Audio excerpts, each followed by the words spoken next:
இறைவனின் சாந்தி சமாதானம் உண்டாகட்டும் என முதலில் பிரார்த்திக்கின்றேன். கல்லடி உப்போடையிலே ஆரம்பித்து இன்று கிழக்கு மாகாணம் முழுவதும் தன்னுடைய கல்வி பணியை செய்து கொண்டிருக்கின்ற இந்த கல்வி அபிவிருத்தி சங்கத்தினுடைய வருடாந்த பரிசளிப்பு விழாவிலே சுமார் 18 ஆண்டுகளுக்கு பிறகு கலந்து கொள்வதில் நான் மிகவும் மகிழ்ச்சி அடைகின்றேன். எனக்கு ஞாபகம் இருக்கிறது, 96ஆம் ஆண்டு என்று நினைக்கின்றேன் இந்த பரிசளிப்பு விழாவிலே கலந்து கொள்ளுகின்ற வாய்ப்பு கிடைத்தது. அன்புக்குரிய சார் தேவசிங்கம் சார் அவர்கள் இந்த நிகழ்விலே கலந்து கொள்ளுமாறு என்னை கேட்டுக்கொண்டார்கள். அந்த அழைப்பினை மறுக்க நான் பல தடவைகள் மறுத்த போதிலும் கட்டாயம் கலந்து கொள்ள வேண்டும் என்று கேட்டதற்கொண்ட அடிப்படையிலே இந்த நிகழ்விலே நான் கலந்து கொள்ளுகின்ற அவர்களுடைய மனைவி குழந்தைகளையும் விழித்தவனாக இவ்வாறு இந்த நிகழ்விலே கலந்து கொள்ளுமாறு என்னை அழைத்தமைக்காக முதற்கனினுடைய நன்றிகளையும் பாராட்டுக்களையும் நாம் தெரிவித்துக் கொள்கின்றோம்.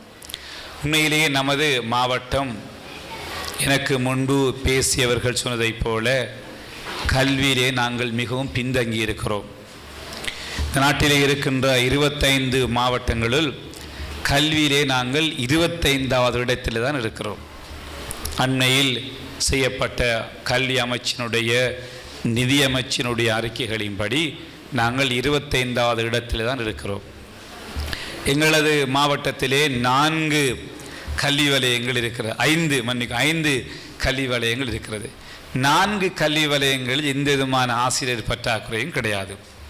சில வலயங்களில் மிக அளவுக்கு அதிகமான ஆசிரிய வளங்களை நாங்கள் வைத்திருக்கிறோம். ஆனால் ஒரே ஒரு எங்களுடைய மட்டக்களப்பு மேற்கு அண்மையிலே உருவாக்கப்பட்ட, அண்மையில் சொல்ல முடியாது, சுமார் 3-4 ஆண்டுகளுக்கு முன்பு உருவாக்கப்பட்ட அந்த வலயத்திலே மாத்திரம்தான் ஆசிரியர் பற்றாக்குறை 10 விதமான ஆசிரியர் பற்றாக்குறை இருக்கிறது. ஆகவே 10 விதமான ஆசிரியர் பற்றாக்குறை என்பது ஒரு பெரிய பாதிக்கப்படக்கூடிய விடயமல்ல. இருந்தாலும் நமது மாவட்டம் ஓலவல் பரீட்சை முடிவுகளின் அடிப்படையில் இந்த நாட்டிலே இருக்கின்ற 346 கல்வி வலயங்களுள் மட்டக்களப்பு மத்திய கல்வி வலயம் 1வது இடத்தில் இருக்கிறது.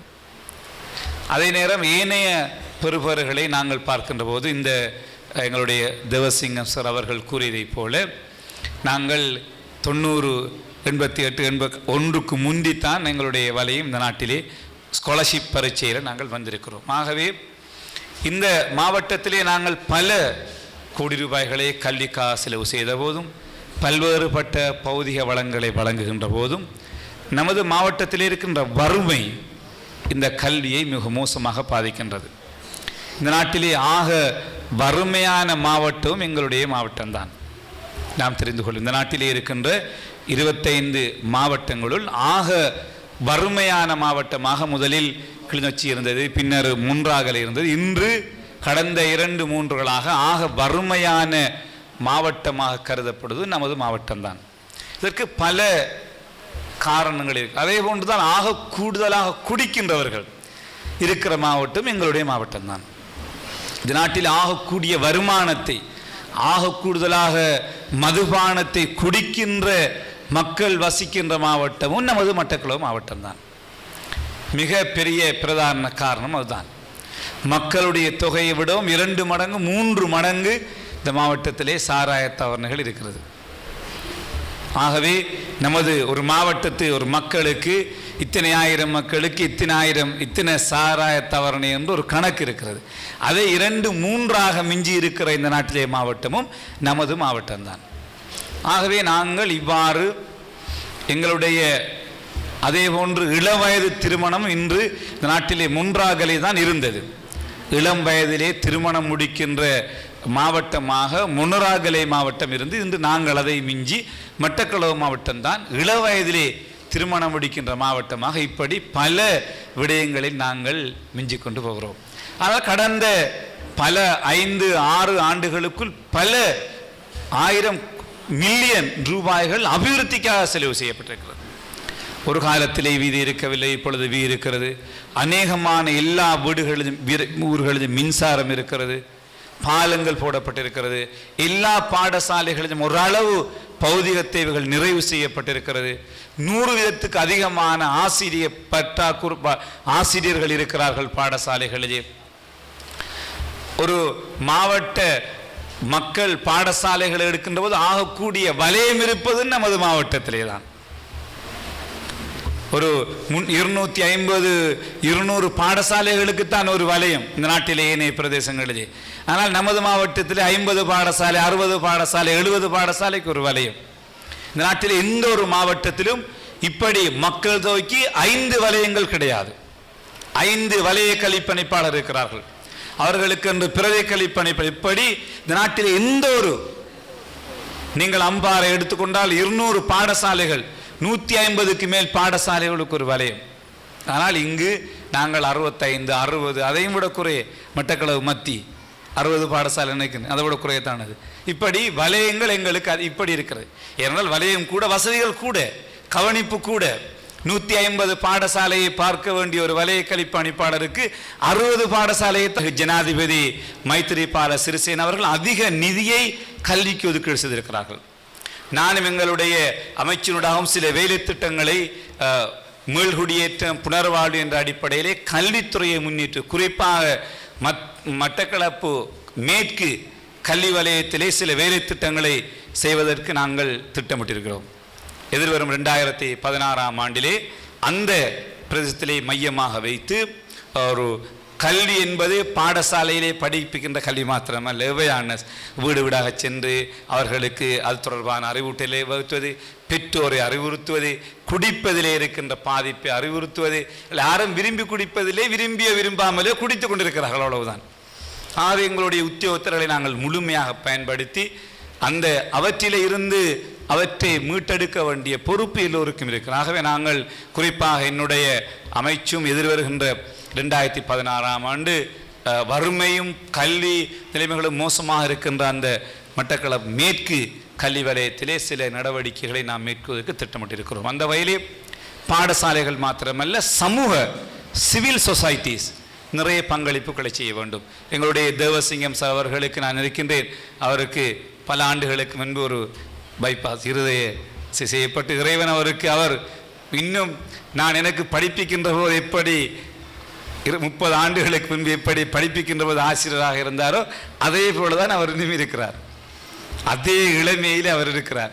நான் நினைக்கின்றேன் அது அவருடைய, அவர் கல்விக்கு ஆற்றுகின்ற பணிக்கு இறைவன் கொடுத்திருக்கின்ற கொடை என்று நான் நினைக்கின்றேன். நான் உண்மையிலே நினைத்தேன் அவர் நல்ல வயசு போய்த்தான் இருப்பார் என்று தான் நான் நினைத்தேன். ஆனால் அவர் மிக உற்சாகமாக, திடகாத்திரமாக, அவர் மிக உறுதியாக தன்னுடைய பணியை கல்வியிலே அவர் செய்து கொண்டிருப்பதற்கு இறைவன் அவருக்கு கொடுத்திருக்கின்ற கடமை. யார் கல்விக்காக பாடுபடுகின்றார்களோ, யார் கல்விக்காக செயற்படுகிறார்களோ, நிச்சயமாக இறைவன் அவர்களுக்கு நீண்ட ஆயுளையும், அவர்களுக்கு சரீர சுகத்தையும், கல்வி செல்வத்தையும், வளத்தையும் இப்பொழுதும் கொடுத்து கொண்டிருப்பான். அந்த வகையிலே அவருடைய பணியை நாங்கள் பாராட்டுகின்றோம்.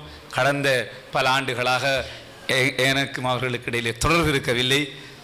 எதிர்வரும் காலங்களிலே நானும் இந்த கல்வி அபிவிருத்தி செய்வோடு என்னையும் ஒரு அங்கத்தவராக இணைத்து கொண்டு என்னுடைய முழு பங்களிப்பையும் உங்களுடைய பணிகளுக்கு, உங்களுடைய செயற்பாடுகளுக்கு என்னுடைய முழு பங்களிப்பையும், குறிப்பாக அவரோடு சேர்ந்து செயற்படுகிறவருடைய பழைய மாணவர்களையும் நாங்கள் பாராட்டுகின்றோம். அவர்கள் பல்கலைக்கழகத்திலே பட்டதாரிகளாக பல்வேறுபட்ட துறைகளில், மருத்துவத்துறையிலே, பொறியியல் துறையிலே படிக்கின்ற போதும் தங்களுடைய அதிகமான நேரங்களை செலவு செய்து இவ்வாறு மாணவர்களை கௌரவித்து, அவர்களுடைய பெற்றோர்களை கௌரவிக்கின்ற போது அந்த மாணவர்களுக்கும் அந்த பெற்றோர்களுக்கும் உற்சாகத்தை கொடுக்கிறது.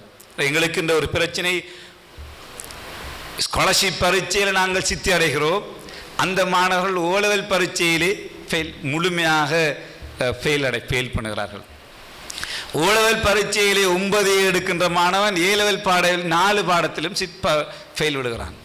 மிக மோசமான நிலைமை.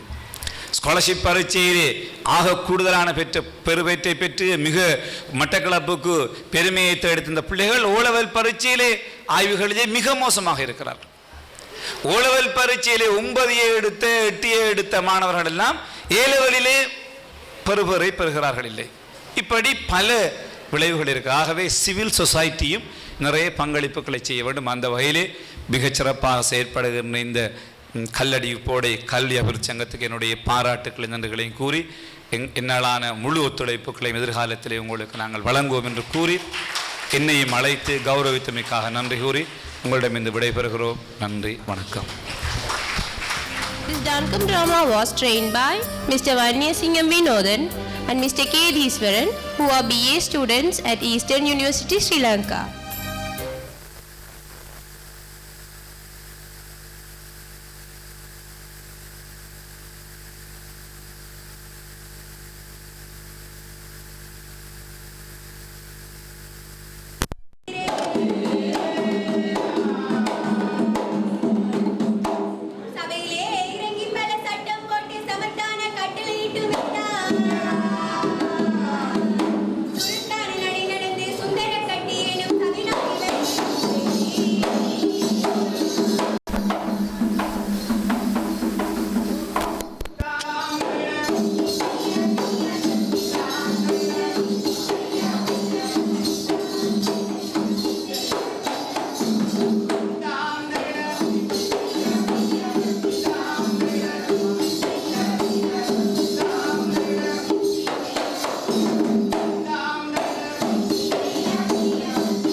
பார்த்து பேசிய வார்த்தைகளால் என் மனம் மிகவும் வேதனைப்படுகிறது.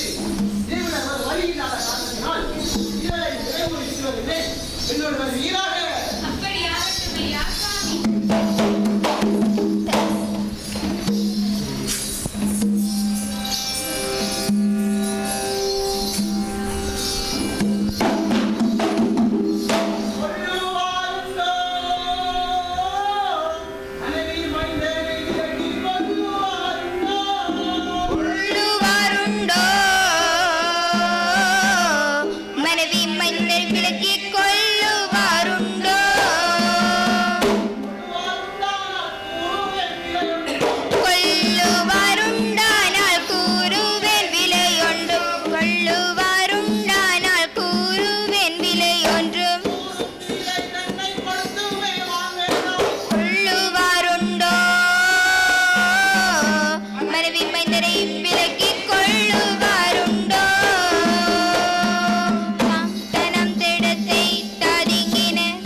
சத்திய தலைவர் உலகம் போற்றும் உத்தம புருஷர் பெண்ணை பெண்ணாய் மதிக்க மறந்து சூது பொருளாய் துயிலை உரிய சூதுகரியா மடந்தை துடித்தாள். சந்தேகம் தீர்க்க முயன்ற ராமன் தீக்குள்கிறங்கி தீது செய்தான். தீக்குள்ளிறக்கி தீது செய்தான். தொடர்ந்தும் மீதுதான் பெண்ணின் விதியோ ஜடமாயெண்ணும் ஆடவர் சதியோ ஜடமாயெண்ணும் ஆடவர் சதியோ அந்த நிலையில் சந்திரமதியாள் கட்டிய கணவன் கைவிட்ட நிலையில் இரங்கா மனமே இரக்கோ கொள்ளோ இரங்கா மனமே இரக்கோ கொள்ளோ ஆ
சொன்ன வேலை செய்வோம் ஐயா, சோர்வு சற்றும் வந்திடாமல்.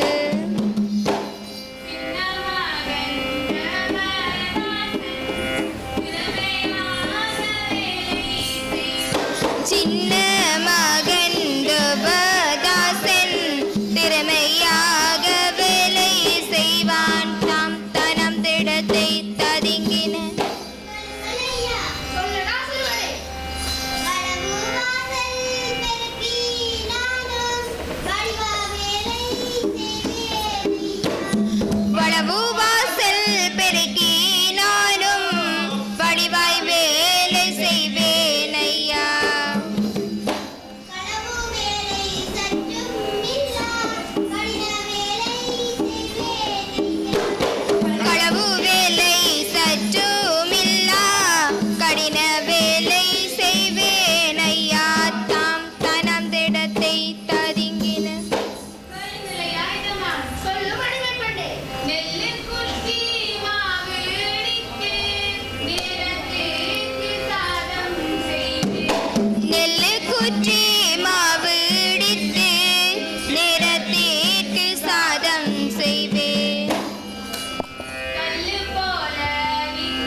வெயில் பனி காய்ந்து மூழ்கி வெந்து உடல் நோகினாயோ மகனே.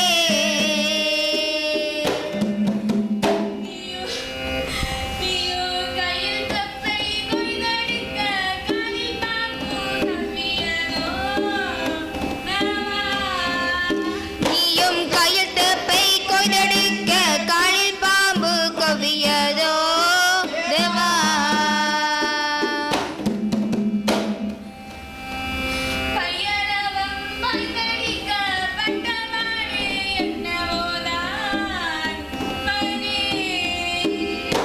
பயரவம் பாய்ந்தடிக்க பட்டபாடு என்னவோதான் மகனே.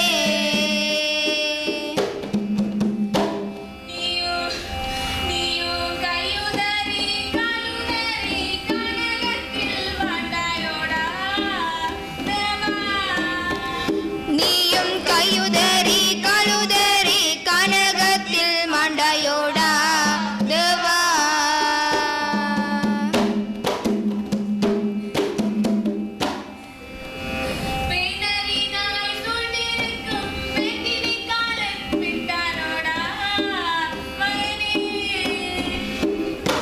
பேனரி நாய் சூழ்ந்திருக்கும் பேச்சினை காலன் விட்டானோடா மகனே.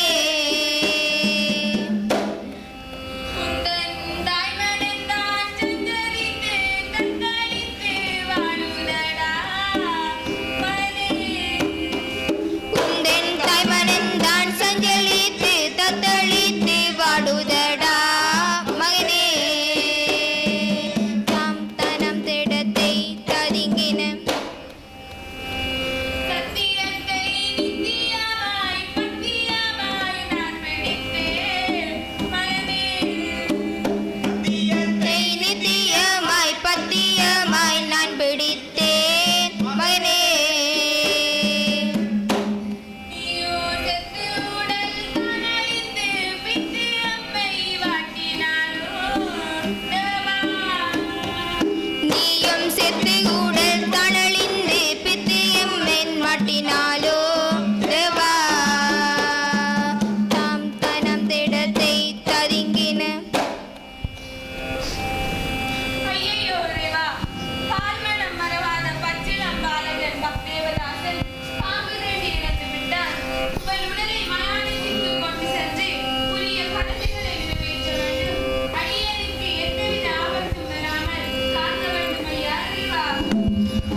மனத்தையும் முழுக்குந்தையும் வாங்கி போறாக.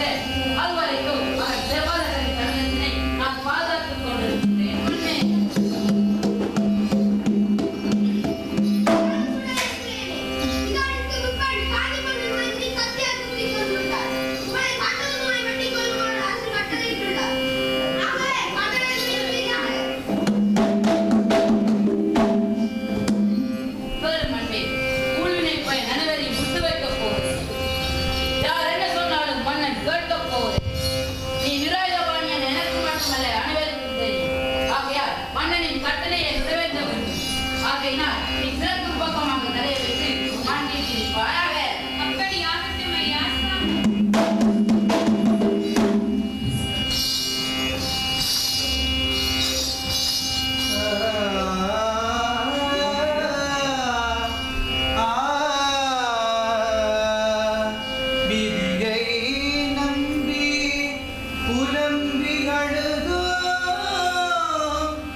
எனக்கு தந்த நாட்டிலையும் நாட்டு வளங்களையும்